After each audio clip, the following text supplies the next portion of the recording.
مساجد व मदारिस वगैरह की तामीर में ज़कात की रकम। बिस्मिल्लाहिर्रहमानिर्रहीम।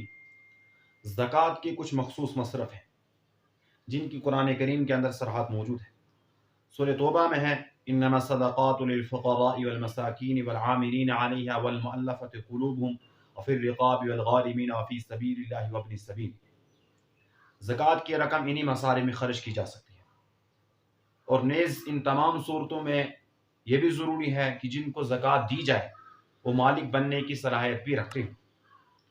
दीनी मदारिस व मसाजिद में जो ज़कात की रकम खर्च की जाती है उनमें कोई ख़ास शख्स उस ज़कात की रकम का मालिक नहीं बनता है। लिहाजा दूसरे कामों को तो करना तो चाहे मगर ज़कात की रकम से नहीं बल्कि दूसरे आतियात से, क्योंकि ज़कात उनमें दी नहीं जा सकती है।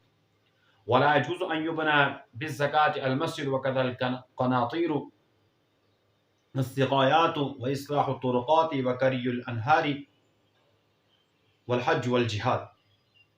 कि ज़कात की रकम से न तो आप मस्जिद की तामीर कर सकते हैं, कि ज़कात की रकम से न तो आप रास्तों को मजबूत कर सकते हैं और सिराई की तामीर भी नहीं कर सकते हैं, और यहाँ तक कि आप ज़कात की रकम जिहाद में भी खर्च नहीं कर सकते हैं और हज में भी खर्च नहीं कर सकते हैं, क्योंकि इनमें किसी ख़ास शख्स को बराह रास्त मालिक नहीं बनाया जाता है।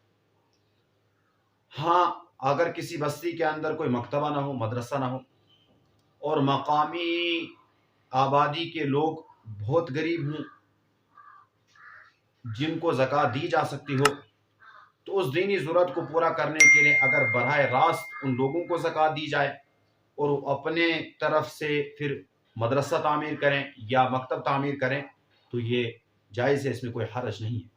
क्योंकि इस सूरत में बराह रास्त ज़कात वो ज़कात के मसारिफ़ को दी जा रही है और उनमें मालिक बनने की सलाहियत भी है। फिर वो बाद में अपनी दीनी या समाजी ज़रूरत के पेश नज़र मकतबा तामीर करें या मदरसा तामीर करें या कोई और चीज़ जो उनको ज़रूरत हो उसको वो मुकम्मल कर लें, तो इसमें कोई हरज नहीं है, ये वाली सूरत जायज़ है।